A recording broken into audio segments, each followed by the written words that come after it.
Hello, and welcome to episode 120 of our podcast. My name is Chris McNutt, and I'm part of the progressive education nonprofit Human Restoration Project.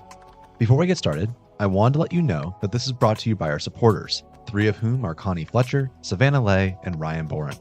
Thank you for your ongoing support. You can learn more about the Human Restoration Project on our website, humanrestorationproject.org, or find us on Twitter, Instagram, or Facebook.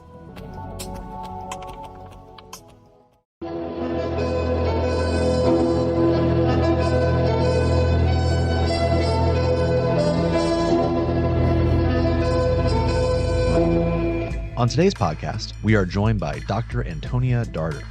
Antonia is an internationally recognized activist scholar and Professor Emerita at Loyola Marymount University, where for more than a decade, she held the Levey Presidential Endowed Chair of Ethics and Moral Leadership. Spanning over 4 decades, she has worked to counter social and material inequities in schools and society, including through critical scholarship, activism, and authoring books such as Reinventing Paulo Freire, A Pedagogy of Love, A Dissident Voice, Essays on Culture, Pedagogy, and Power, and Culture and Difference, Critical Perspectives on the Bicultural Experience in the United States. Further, she wrote and produced a student community-driven, award-winning documentary, The Pervasiveness of Oppression. It's a true honor to have you on the podcast, Antonia. Thank you for being here. Thank you, Chris. I'm happy to be here.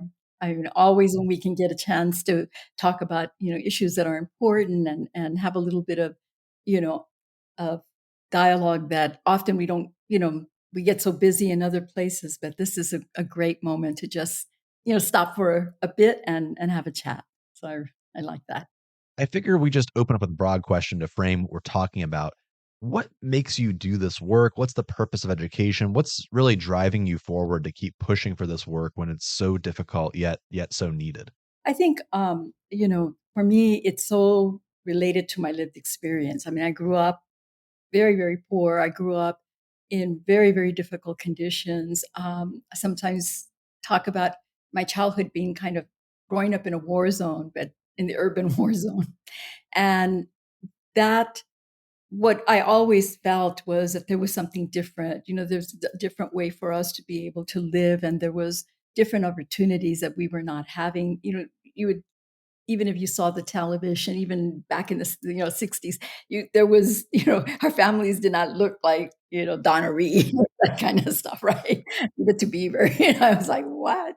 But there was a sense that there was something in between all of that that had to do, within our communities and outside of our communities, but not a real clear sense of that until, little by little, becoming more politicized and becoming more aware of the way that the larger societal issues impact on our community, and they impact on us as individuals in a whole lot of different ways.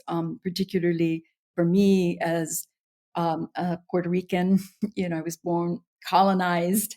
I still consider myself a colonized subject as long as Puerto Rico is not independent and continues to be treated as a stepchild. It's a colony of the United States who can use Commonwealth language, but it's a colony. The way it's treated is absolutely in colonial terms.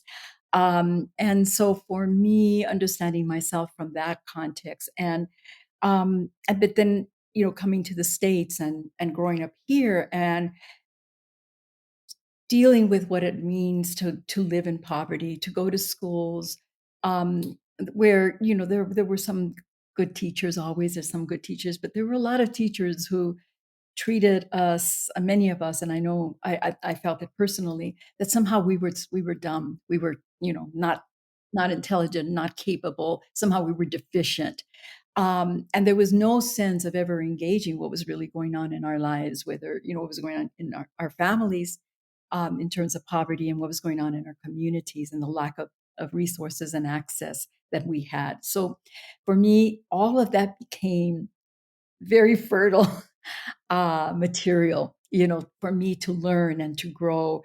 And it also inspired me. I believed it could be different. I believed that we had to be willing to struggle to change the world. And as I grew and as I developed, I came across people and books and conversations and social movement work that very much reinforced that was the truth, that we were capable of creating a different kind of world. This world that we were living in, was not a fait accompli, as they say. It wasn't a finish, or lady would say it wasn't finished. It was an unfinished world. And so in dealing with the unfinishedness, it also meant a kind of personal responsibility.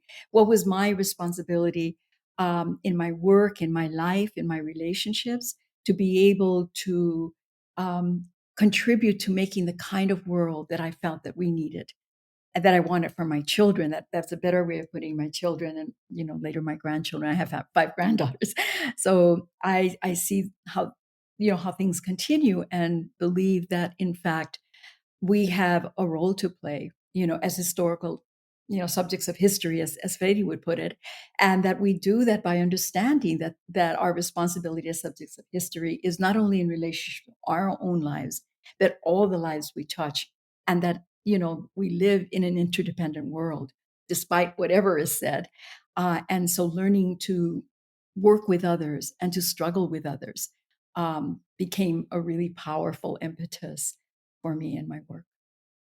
That point you make about building a better world is such an interesting statement when you juxtapose it next to the mission statements of schools that often say something like preparing students for the future, which translates to jobs in STEM, preparing good listeners, those that could easily listen on the job.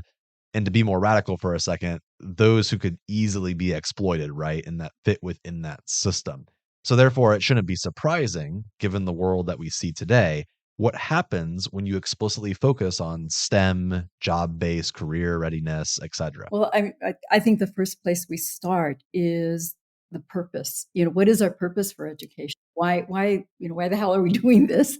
Why do we have, schools and all of this? And, why do we fight for schools? Because I think that's an important uh, question. What are we fighting for in those schools, and why we? I mean, Paulo was very adamant. People like Giroux and others are very adamant that schools are sites for struggle. They're terrains of struggle, and that we need to continue to struggle for the public, because that's part of the reality of our lives. It is a means by which we can work and that we can transform society. So the purpose of why we do education, or what education is for me, has always been and to support the evolution of our humanity, to support students in developing their capacities to contribute to the world in ways that affirm relationships of love and compassion and solidarity, across all relationships and across all communities. That we have to be prepared for that it doesn't just happen. We don't just learn how to do relationships are powerful means by which we transform and recreate the world. So for people who don't want anything to do with the relationships, which is part of the problem, we have a kind of schooling that is very autocratic. We have a kind of schooling that's very instrumental, particularly for oppressed communities. And what we begin to see is that there is a purpose for that approach, because if you don't really want people to participate in transforming or having any real participation in changing the world, you're going to want to keep them in a very fragmented sense of understanding the world. So much of this work is about how do we recognize that the labor for ourselves and each other is powerful and effective and compelling ways for us to be able to see that we are fully interdependent human beings, that cultivating solidarity and compassion and kindness is an important step, in transforming the inequalities and injustice in the world. And that begins in our relationship with children. So our relationship with students. It doesn't begin when they're in high school or when they get to college. It has to begin from the very get-go of education. And so the purpose then becomes important, because it's going to shape how we teach. It's going to shape what we think is important, right? And I think one of the pieces that is always interesting to me, so much of education has been, about reading and writing, reading and writing. And I think that we can't accomplish a kind of humanizing education unless we become literate in the ways of the mind, of the heart, of the body and spirit. I mean, I see those as human faculties. I see those as they're just part of who we are as human beings. They're resources for us to be able to evolve and develop, and that they work in integral ways to help us in creating a good life, and creating what a good life is for me is where there are relationships where we are nurtured, and we can cultivate opportunities to work and do labor that makes us happy, that makes us feel connected to each other and to the world itself. So I think that when we think of literacy, we need to change how we think of literacy. We need to do this literacy that goes beyond simply reading and writing, and we have to be willing to embrace what many of us call a decolonizing and a multidimensional approach in how we express, for example, an ethics of humanity. How do we understand an ethics of humanity in this very multidimensional way? So we're not thinking, oh, there's one way to be a human being, or there's one way to make the world better.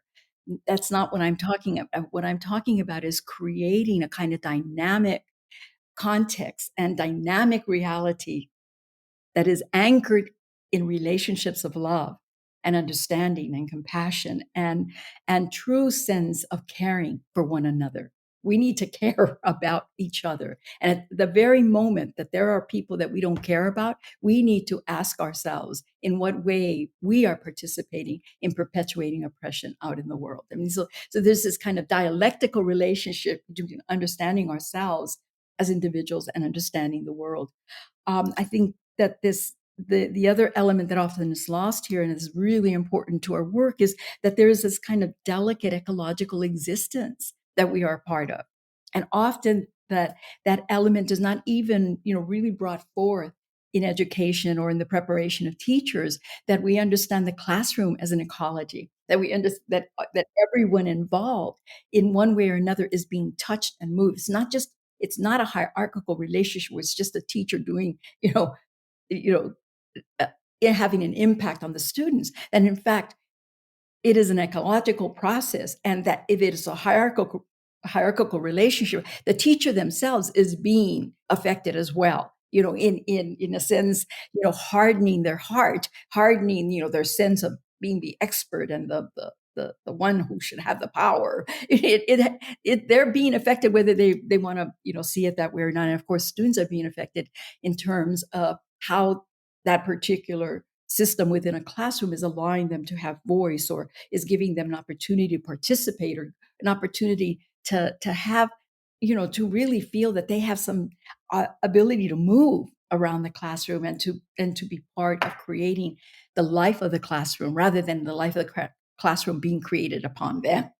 So many of these elements to me then is about deeply understanding how culture and power work. So you can see why that's such an important aspect of my work, and how it's enacted then within the context of education in very often very dehumanizing and traumatic ways, particularly for students who reside within racialized and economically oppressed communities.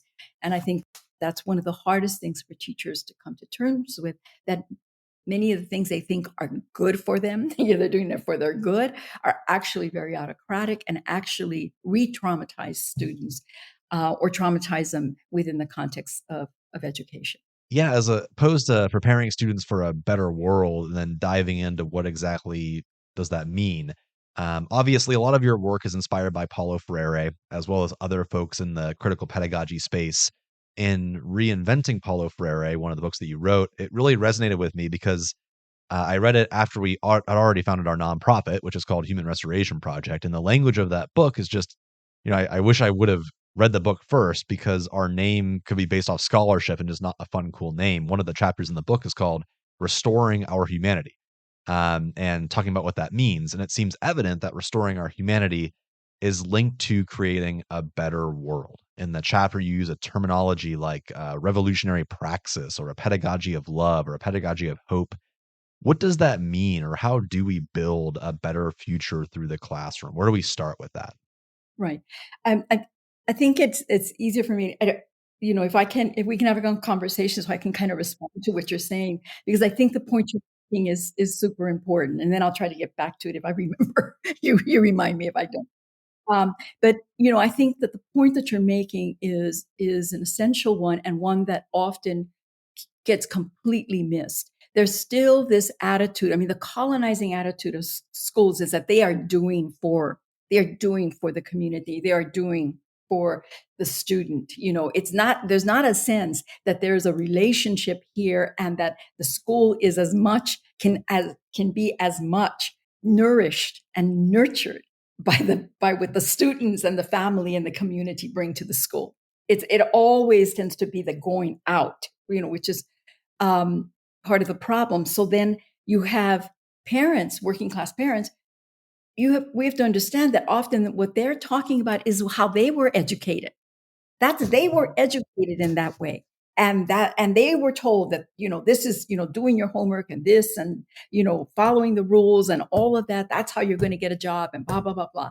So I think that the first thing that we have to understand is their lived history and where they're coming from. The other thing we have to deal with is that we often want to make these changes in the curriculum, or want to bring these different ideas to the students, and the parents are completely left out of the equation.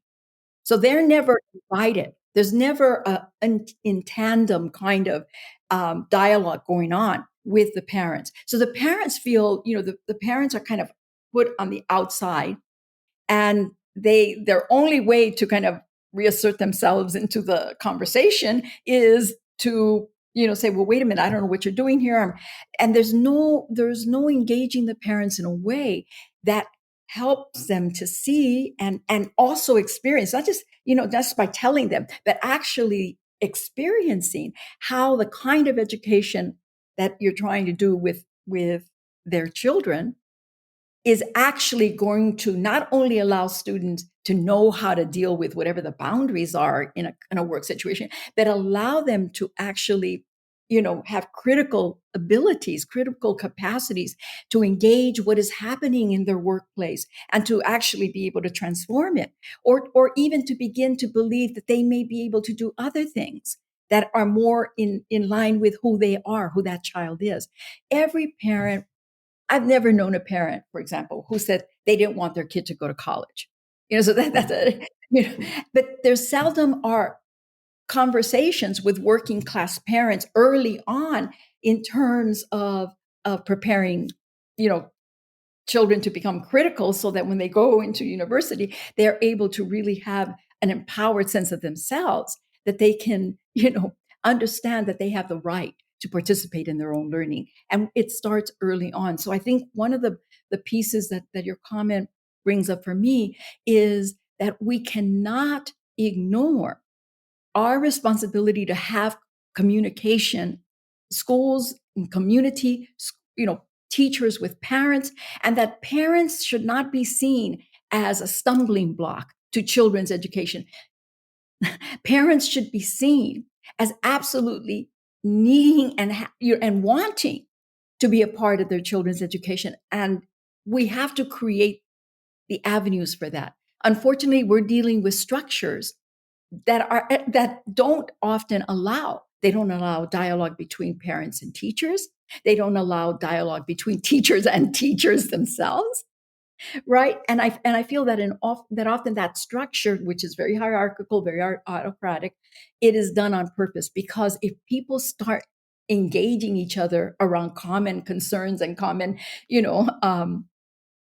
desires and dreams and visions, they become dangerous, because then they realize, oh my God, this doesn't have to be this way. They begin to say, they begin to question it and say, well, why is this way? Why can't we change it? And as soon as you get to that place, often what you have is a lot of pushback. So people will say, well, I'll give you an example. In Chicago, a number of years ago, back in the 80s, they had, the local school councils, and which was supposed to give, more power to the community, right? So the community was going to be able to get involved. So, for example, the Puerto Rican Cultural Center, who's had an incredible, it's just incredible work in Chicago.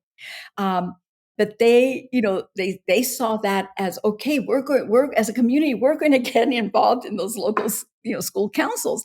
And they had the local school councils could hire and fire. They could engage questions of curriculum. I mean, just all sorts of things, right? Well, of course, what happened as they began to get very involved and begin to ask for more, culturally appropriate kinds of curriculum and other opportunities for their children, etc.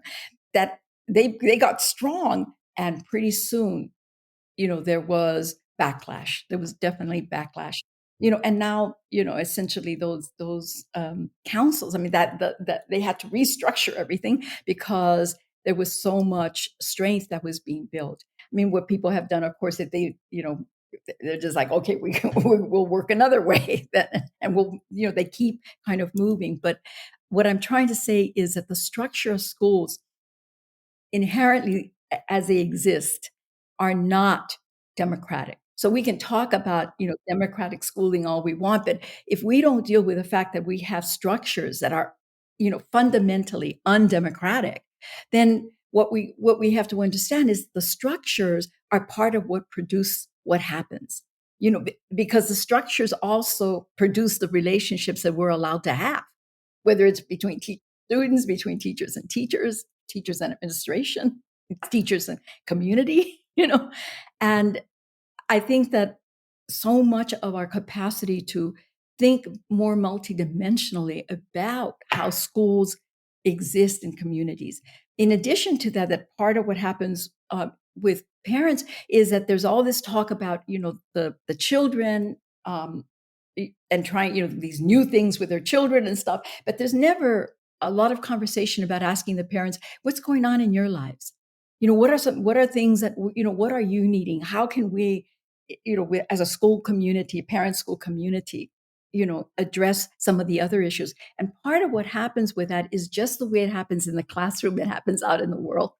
There's a fragmentation of how we deal with the needs of human beings.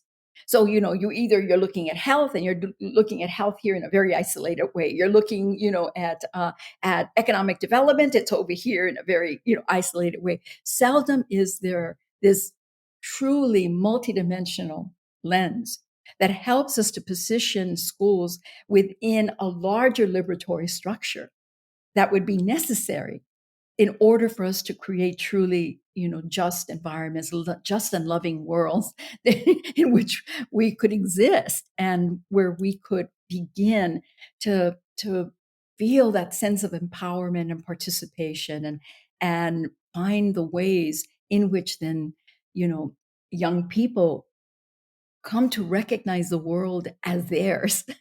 That this life, this world that we exist, it's ours. Nobody, people who run around, because they're wealthy and rich, and that they somehow own it.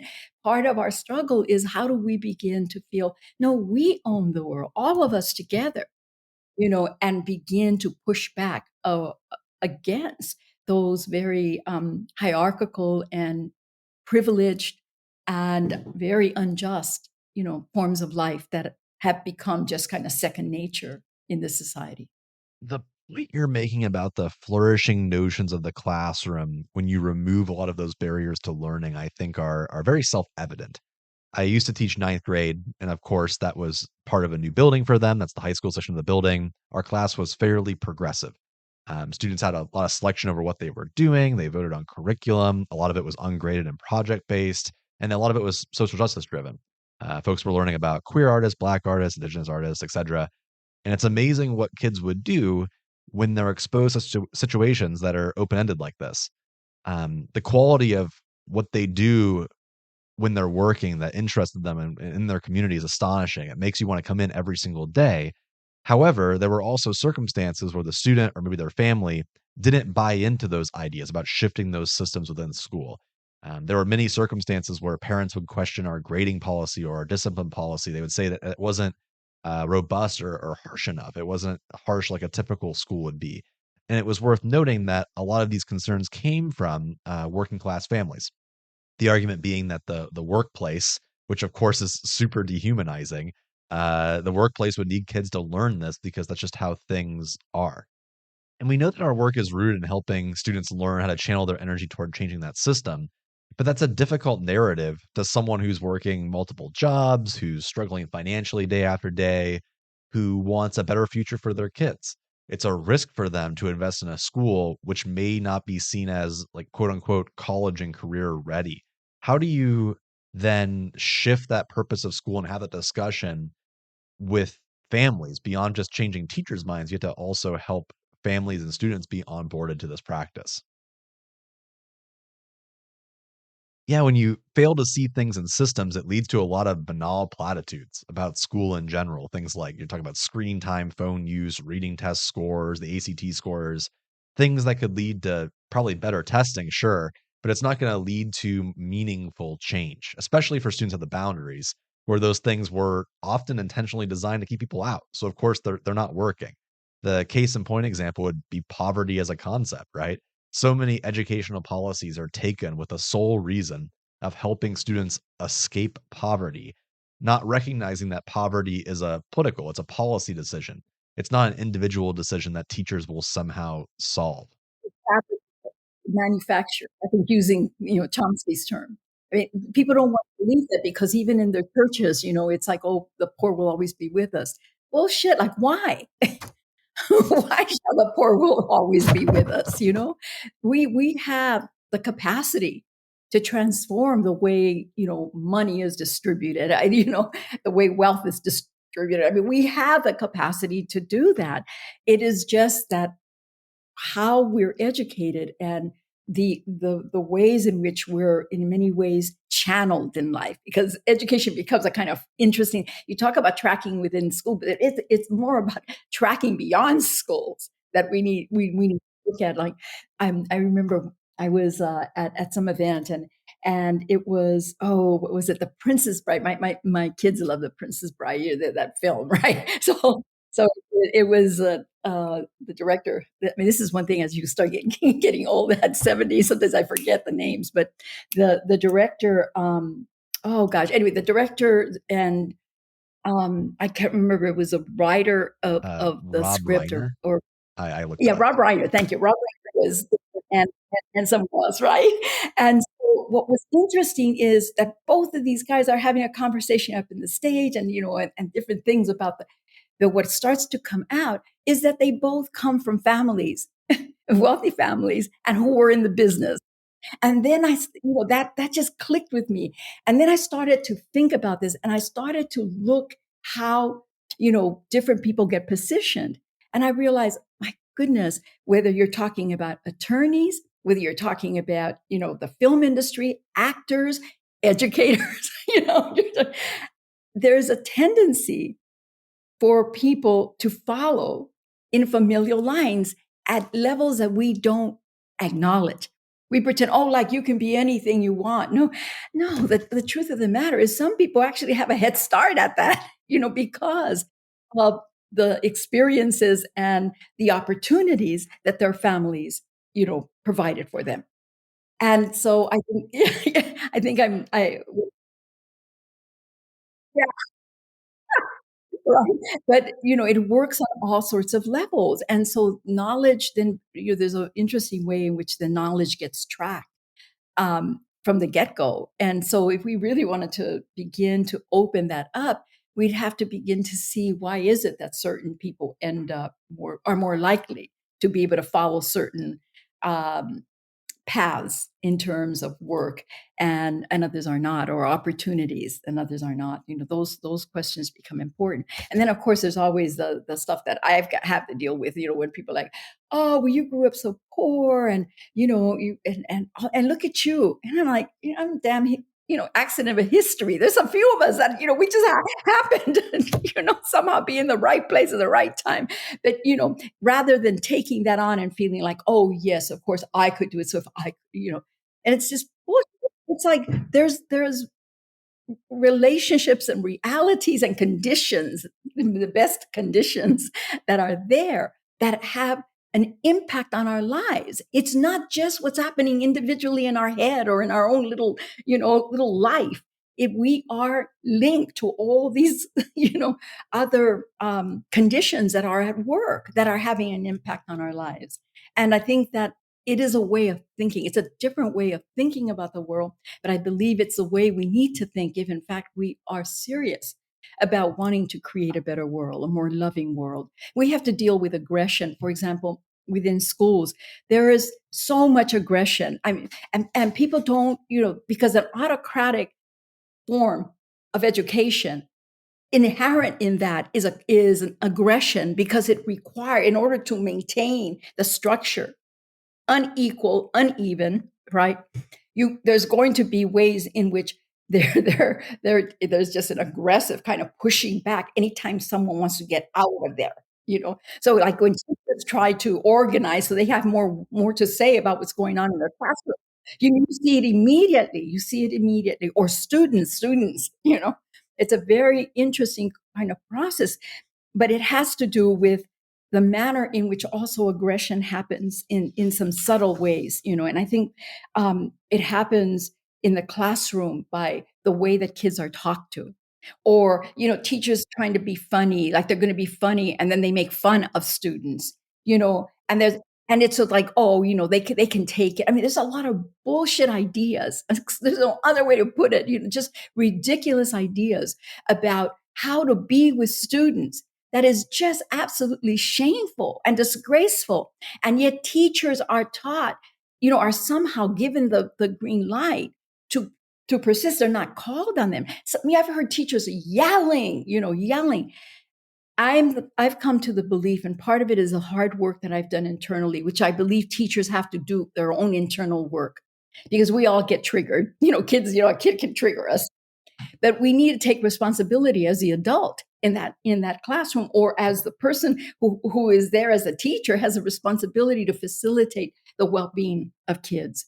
And I don't think you do that by yelling at them to get over there. And, I think we have to begin to see that we ourselves have been duped into believing that aggressive ways of talking to each other and being with each other is the only way we can control these kids, kind of thing. And it's not true. I mean, that my experience has been completely different when I'm dealing with children. I mean, when children feel recognized and heard, when they're engaged in a consistent way, because then, of course, what happens is if kids have been used to being, kind of yelled at, or and a teacher all of a sudden starts to comes it happens when kids have been in a classroom that has been pretty aggressive and pretty oppressive, and then they come, you probably know this one, and they come into a classroom and the teacher is really working to kind of democratize the process, give kids more. Well, at first it's chaos. And we should not be surprised, because the kids are like, what the hell's going on here? And they're pushing back and they're doing all of that. But our willingness to stay with the vision and to stay with the work and the process of creating space is like, we got to listen to them. We have to stay with it. And what happens is relationships are powerful when they're genuine. Then those relationships begin to evolve, and they get a substance to it. And that substance between the teacher's relationship with the kids and kids' relationships with each other in the classroom, where a sense of community is being built and that kind of thing, it transforms the experience of learning. And it's something that you said earlier, that, they will do like 10 times anything you expected from them. I mean, it is powerful, it is amazing, and it is like the superpower that most people refuse. Maybe they don't, I shouldn't say they refuse, maybe they've been taught that relationships are dangerous. If we think about what happens in terms of teaching, this professionalization of teaching, to me is another piece of bullshit. But anyway, the professionalization, any professionalization, what that's talking about always, that you should somehow maintain that hierarchical place as the expert, or, and that you should distance, so the relationship that you have to create a distance with the kids, because that's how they're going to respect you, and blah, blah, blah, blah. It's all this nonsense that people believe, and it's not been interrogated. And it just isn't true. It isn't true. I mean, that fearing a teacher is not the same thing like respecting and loving that teacher and being, happy to be in school. It's a very, very different relationship. And so I'm talking about placing a focus on these relationships where a sense of intimacy and presence and honesty and, and faith in the student's capacity is like at the center. And that we trust that there's an organic human process that's always at work, that we're all going to learn together and that's what's been taken away from us. That's when life happens. Life happens in relationship. All of these rules, all this stuff that's created, it is to try to control life, to try to, to structure it and control it in ways that actually don't work. I'm not, I don't want to be someone to think that I'm saying, we don't need structures. We need structures. The structures are going to be there anyway. Nature has structures, but we need structures that are life affirming, structures that really allow people to open up, to grow, to evolve, and to participate as, as true, genuine human beings with each other and the world. And this means then that through that intimacy, those relationships get established, where we have to be willing to see everything. The good, I always say the good, the bad, and the ugly. And that's why we have so many problems, because we're not, these damn TV shows and all this bullshit media. It has such a corrupting impact on people's understanding what human relationships are about.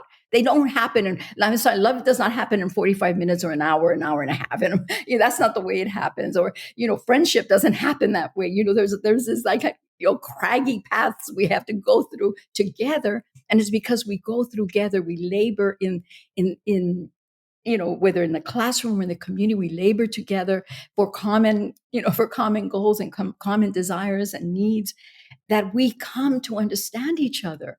And we begin then to relate to each other in ways that transforms us. So it's not just about transforming something out there. It is we ourselves have to struggle for our own transformation. And it's hard. It's hard to do because often people want to keep us in our little box. That's the other thing that happens, as soon as you start to shine, they want to keep you in your damn little box, and to fight yourself out of your box is an inside job in a sense. Because, and the reason I say that is that it starts in here. I have to really face, why am I believing, all of these limitations that are being put on me? Why am I, where is this fear coming from? And as a woman, as a working class woman, working in the academy for almost 40 years, I cannot tell you the brutality and the cruelty that I had to contend with, because my political project was outside of the mainstream. And you'll hear that. But then the worst part about it is when people who are on that main, are in the margins, are fighting each other because they never learned how to have real relationships, genuine relationships. So then we want to talk about schooling, and we leave that piece completely out of it. The political life is a particular relationship. It has to do with power and how power gets distributed and how it moves in communities. So I think that for us to not look seriously at questions of relationships and the ways that people are traumatized and the ways in which people can be supported, and in which we talk about empowering kids. I don't want to empower kids. I want to create conditions. The kids will empower themselves. They will. People want to feel good. They want that. They will. I don't know. It's like why I've never been able to let go of this faith that I have, that we have a tremendous capacity in us to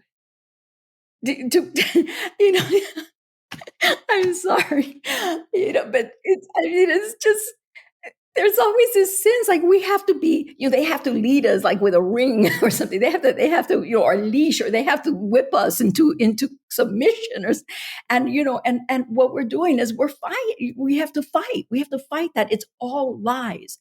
And we will not be able to move away from the kind of society that we have until we realize that those particular attitudes do not serve the majority of human beings. They serve the few. who want to maintain power and control over resources, over including humanity.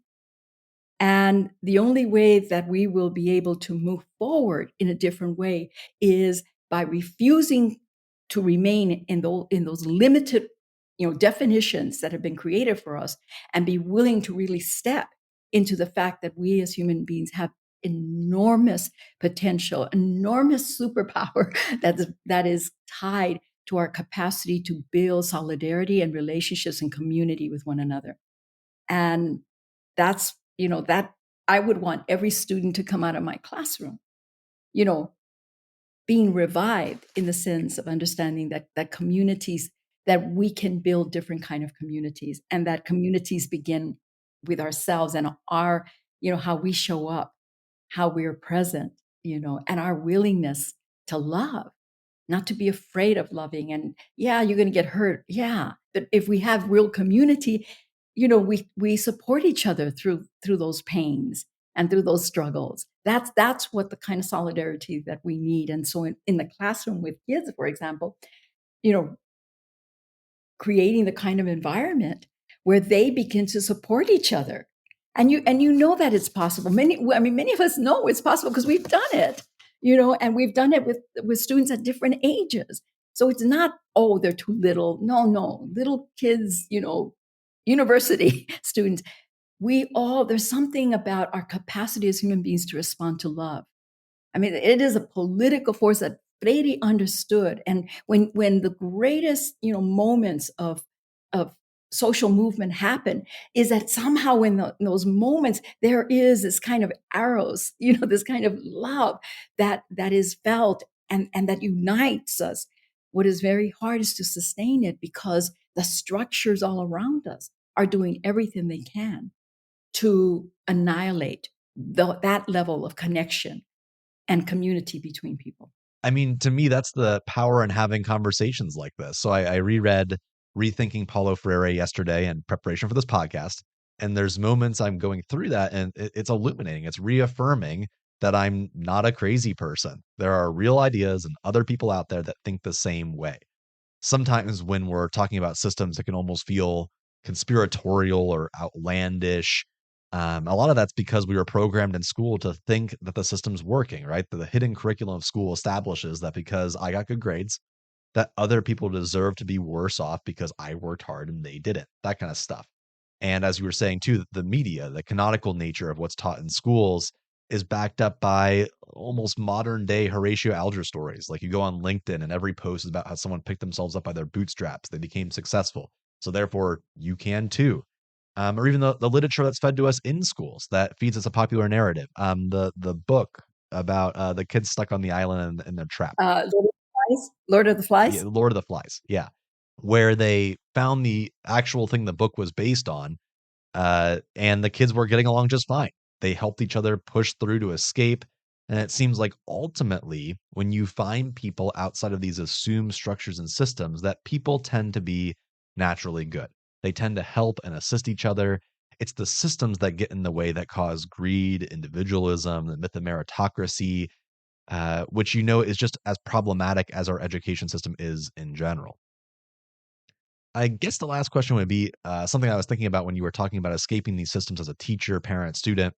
You wrote this in one of your books, the concept of educating our fears, which I think is a really cool phrase or terminology for understanding, like, how do I even do this? Because it's really hard to go against the grain. It's really scary. You could get fired. The news could come after you. In today's political climate, you could be doxxed. People could be outside, my house and place me in actual physical danger. And I get that. We've gotten phone calls from deranged people who want to take down the org, that kind of stuff. What does that mean to educate our fears in 2022? Taking that full circle to what the purpose is of education, you could certainly make the argument that individualism is an existential threat. It's all about you, you're a self motivator, and if you get into a position of power, you're winning and successful. It's no wonder that the Bulletin of Atomic Scientists say that we're 100 seconds to midnight. We're closer than ever to nuclear war, rampant cyber war, an ever growing climate crisis.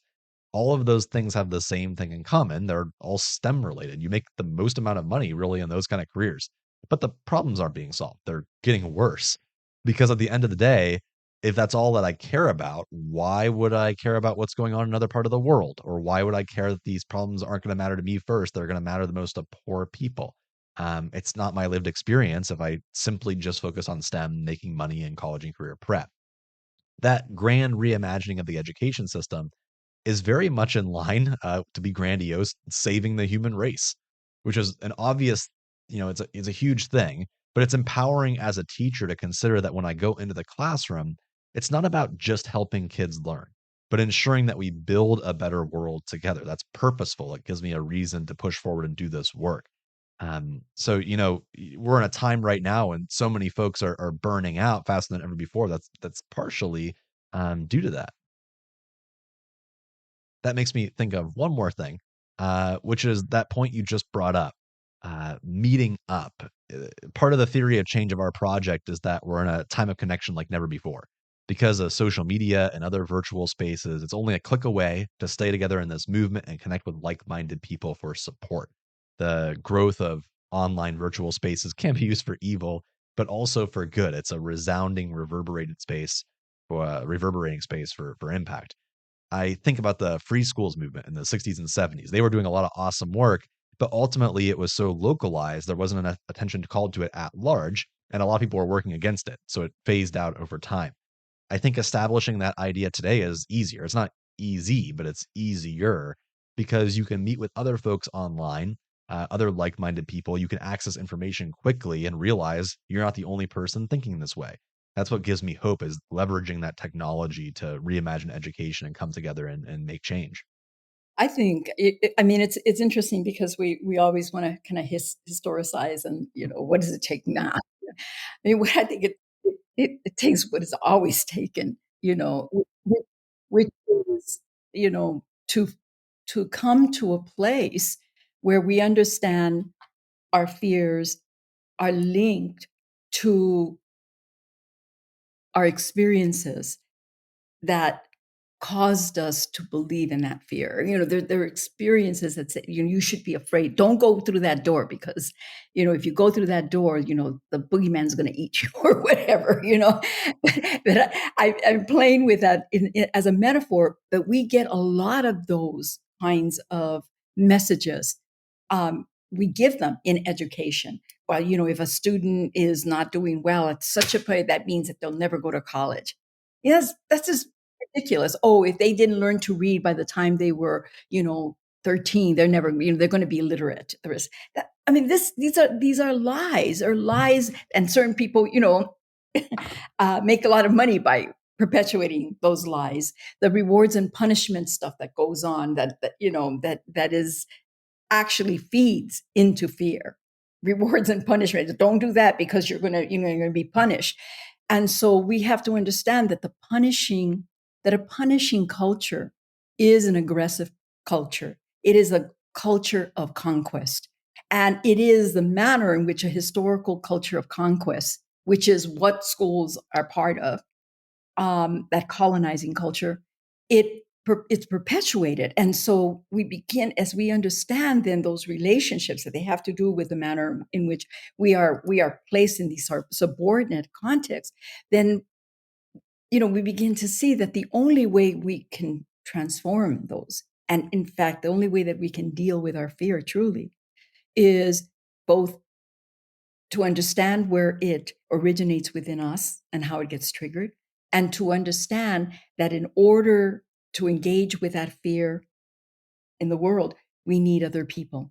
I think one of the frustrations for me is that I sometimes I say something that people just go like, and I'm like, I don't believe in individuals. I believe that that's one of the biggest ruse that is, they duped us with this notion of individualism and individuals, that, I mean, think about it. None of us could exist if it weren't for like all sorts of relationships and all sorts of connections in the world. I mean, we can't survive. We survive through those relationships and those connections and all of that.